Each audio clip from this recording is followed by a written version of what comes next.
Please sit. President Fitz, thank you for welcoming us to your beautiful campus today.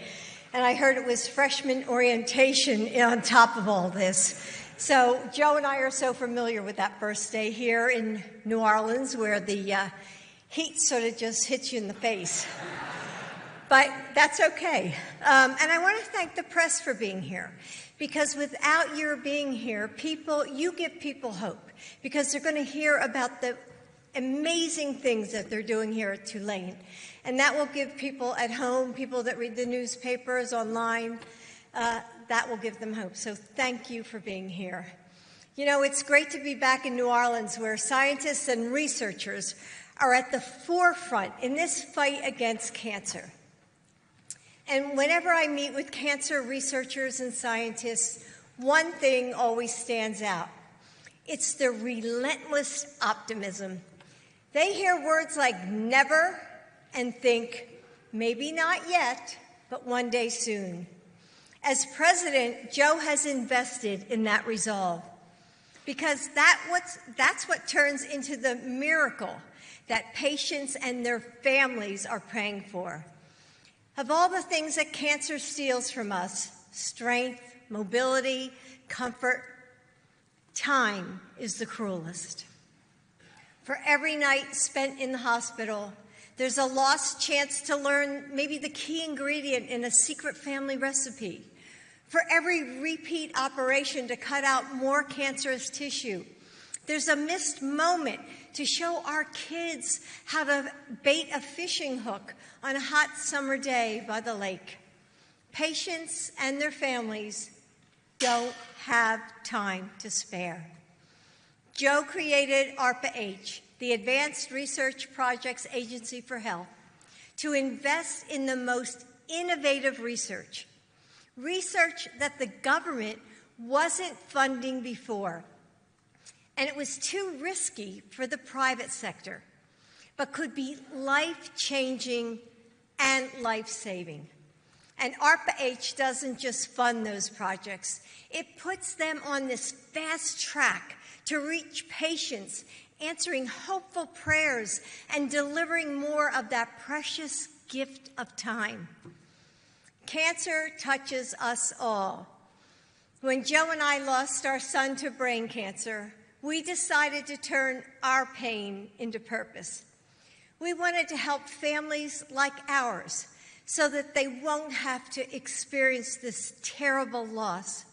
And as president, Joe has brought his own relentless optimism to the Biden cancer moonshot, to end cancer as we know it. It's ambitious, but it's also within our reach. Maybe not yet, but one day soon, very soon, because of the people in this room, including Dr. Quincy Brown. Dr. Quincy Brown has taken the question, what if surgeries were performed flawlessly the first time? And he's answering it with cutting-edge solutions that reclaim time and reignite hope for patients and their families. So I give you Dr. Brown.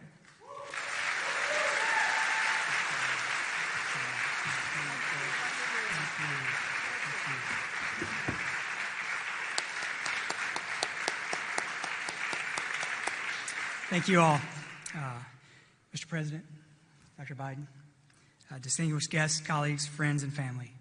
On behalf of our research team, I would like to personally extend my sincerest gratitude for your presence here today. It is one of the greatest honors of my life to be asked to stand before you.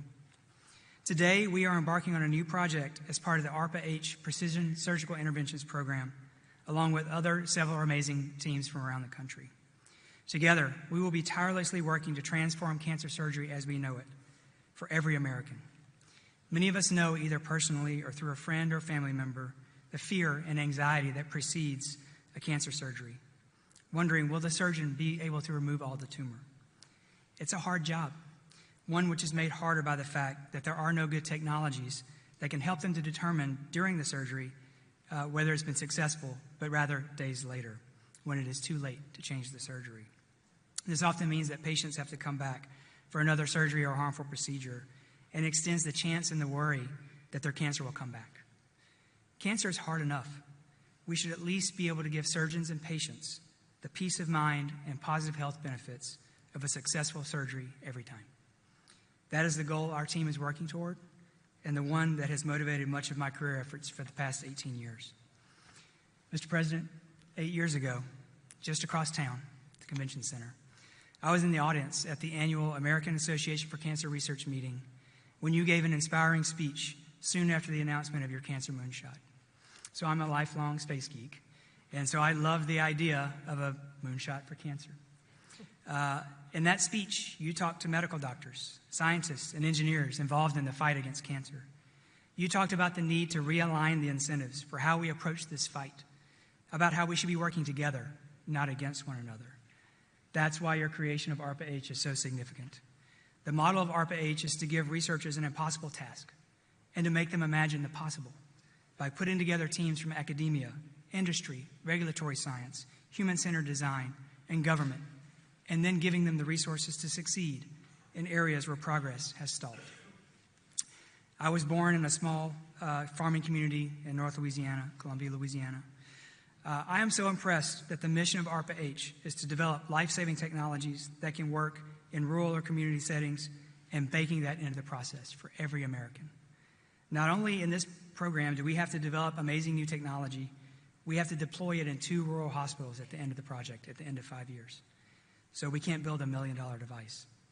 This hits me close to home, and it inspires our team to keep the pedal to the metal. Mr. President, Dr. Biden, I want to thank you both for doing what you said you would do, for your commitment for fighting against cancer, and for making this amazing program possible so that every American can hopefully not have to worry about whether their cancer was successfully removed. Thank you.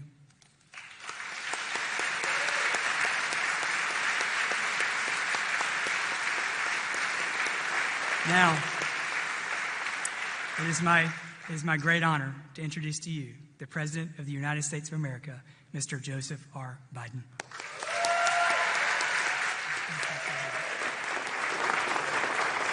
Thank you, please. Thank you. Thank you. Please. Thank you very much. Thank you, Dr. Brown, for the generous introduction and your incredible cancer research you're doing. And thank you, Congressman Carter, who couldn't be here today because his wife is getting promoted to Major General in the United States Army. I pinned down those 2 stars in the Air Force One, but she's now going to another major event. You know, the fact is that they're an incredible family, as all of you are. It's great to hear so many of my old friends. Cedric Richmond, who has been my buddy for a long time. When Cedric tells you something he doesn't, knows how to do it, and he's a loyal friend, and I appreciate Cedric. One thing I like better than Cedric, he has a son named Cedric. You should see this kid. He's going to be president. Mitch Landrieu, another key member of my team, and former Senator Mary Landrieu. Mary, God love you. It's great to see you. And John Breaux, a former colleague of mine and a guy who, whenever he said he'd do it, he got it done. There's John. Along with former Governor John Bell Edwards. Members of my White House team, Director, Office of Management and Budget, Shalonda Young is a Louisiana girl, and she runs the show, my way. She controls all the money. She secured funding for everything we're doing. And I have a Director of Science and Technology, Arthi. Where are you, Arthi? There you are. She's smart as hell. As well as Renee, who leads the ARPA-H and transformative work we're doing here and going to talk about today. And Danielle, who leads our cancer. Danielle, where are you? Danielle, she leads our cancer moonshot. Was with me when I launched the moonshot when I was Vice President of the United States. I made the case to President at that time. I was Vice President, President Obama, and I convinced him to give me the authority to set up this cancer moonshot, which he did completely, and I had the run of the administration to do whatever I needed to do. But I want to also thank President Fitz for welcoming us back. I knew him when he was up at Penn, as on the other side of the ledger, law. He was the dean of the law school. It's an honor to be back at Tulane without having to pay tuition, by the way. You all think I'm kidding. Every time a kid or a child or grandchild graduates, it's a pay raise, man. Our daughter Ashley graduated from Tulane here in 2003 and had a great experience, and now she's working in Philadelphia as a social worker, working with abused women. Folks, it's fair to say one of the most devastating words anyone can hear, and it's not hyperbole, is cancer. You walk into a doc's office with your child and or yourself, and you get a diagnosis of cancer.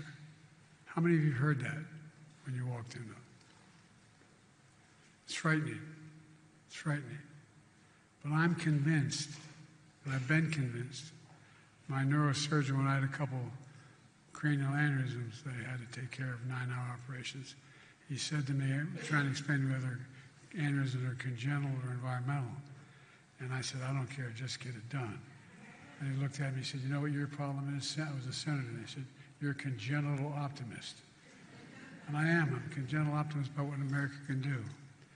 In 2016, President Obama gave me the authority to start this cancer moonshot. To that end, I traveled the country and the world, going to every major cancer research center in the world, from Australia to Ireland, visiting the world's top cancer institutes. In fact, Jill and I came to New Orleans for a cancer roundtable with your nurses, social workers, and caregivers and researchers. And what amazed me when I visited a foreign country and spoke to heads of state about coming, they didn't just talk about it, John. After I said, what did you learn? They want to know about cancer. Everybody does.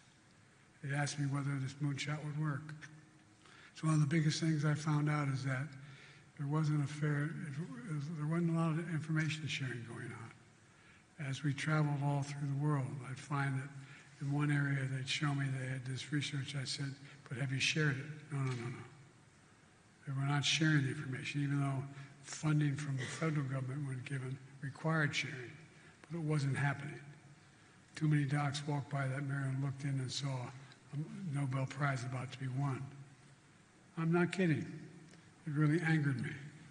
Scientists weren't sharing the results with other scientists. That's one of the first things we tried to do, is break down the silos so the information was available to everybody. When we were out of office, I knew there was a lot to do, but so we stay engaged. So when I decided to run for president in 2020, I was determined to set up something called ARPA-H, Advanced Research Projects Agency for Health. The idea is, as the elected officials here know, it's not new. There's an outfit called DARPA, Defense Department's Advanced Research Projects Agency, that drove breakthroughs in everything from the internet to GPS and so much more, because that's all it focused on, I wanted something that did nothing but focus on cancer.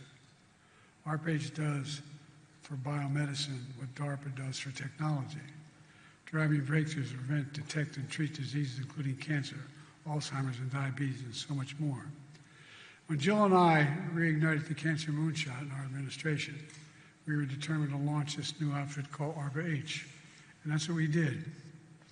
Imagine using mRNA vaccines to kill cancer cells. Imagine tackling exactly how a tumor changes over time so doctors can adapt treatments to stay ahead of the cancer as it changes. Imagine applying artificial intelligence to identify existing drugs that can target scientific mutations in rare cancers. Imagine clinical trials that bring innovation to all communities.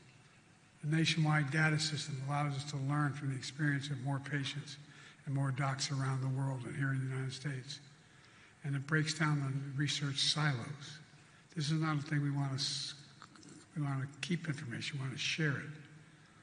All of these are being pushed through by ARPA-H, which has so far committed more than $400 million to ending cancer as we know it. And a year ago, ARPA-H set its sights on a big idea, calling on researchers and innovators to pioneer new techniques and technologies to make cancer removal more precise, accurate, and successful. Imagine cancer surgery that removes all the tumor the first time without harming healthy cells. Compare that to today. As all of you know, cancer surgery is an incredibly challenging procedure. It takes the best surgeons in the world, and it takes its toll on families. As Jill said, it steals time, it steals away hope. Our family knows the feeling as many of you do.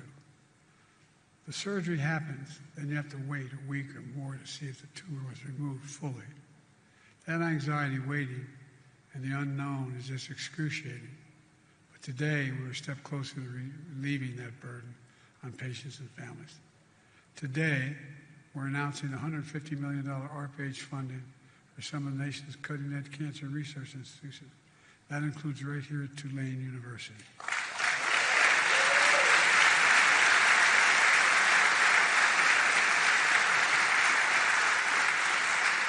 We just met with one of your research teams and we saw 3D views of tumors. It's incredible. It's a roadmap doctors can follow during surgery, unlike anything they've seen before. And right now, surgeons determine how to remove cancerous cells and protect vital organs, nerves, and blood vessels without a clear view of them. A lot of it's a little bit of really educated guesswork, but not positive. The funding we announced today will help get these tools into the operating room to visualize tumors right away instead of having to wait for days and weeks and maybe reopen the patient to go back in. It's a promising step to reduce the need for follow-up surgeries and improve treatments. Outcomes are better will be better all across the board. And we're moving quickly because we know all families touched by cancers are in a race against time.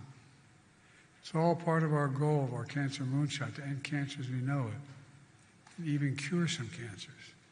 We're mobilizing a whole-of-country effort to cut American cancer deaths in half by 2020 and within 25 years and boost support for patients and their families. I'm confident in our capacity to do that. I know we can, but it's not just personal. It's about what's possible. This is on top of the administration investing more than $25 billion. I've been able to get money, $25 billion for the National Cancer Institute.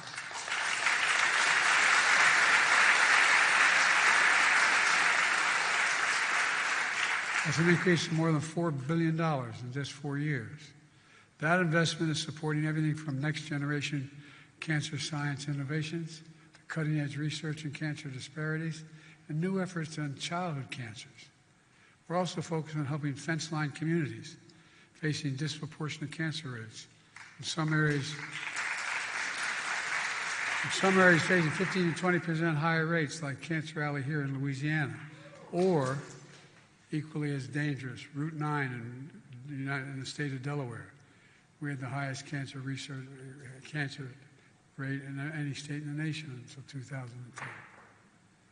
There's so much we're doing. It matters. It matters a lot. What matters most is not giving up hope. Let me close with this. You heard me say it over and over. America can be defined by one word. I spent a lot of time with Xi Jinping, and they tape everything we say. I spent over 80 hours with him alone, over 17,000 miles in China. And we were in Tibet, near Tibet. And he asked me, can I define America for him? And this is a true story. I said, yes, in one word, possibilities. We believe anything's possible in America. Anything we set our mind to is possible. We are the land of possibilities. That's who we are. And that's what you're doing here at Tulane. There's still more to do, but we know we can do it. We just have to remember who we are. We're the United States of America. I mean this from the bottom of my heart. We're the United States. There's nothing beyond our capacity when we work together. So it's all about working together and sharing data, sharing information. I'm going to be moving off from here to other places as well to make more of these announcements. But we're on the verge. We're in the beginning to fundamentally change how we deal with this dreaded disease. And before I leave, I want to say when my daughter was here, our daughter was here for 4 years at Tulane. She loved it. And I want to tell you there was another mayor named Landrew, not the son at the time. And Mom is with him. Mom, I love you.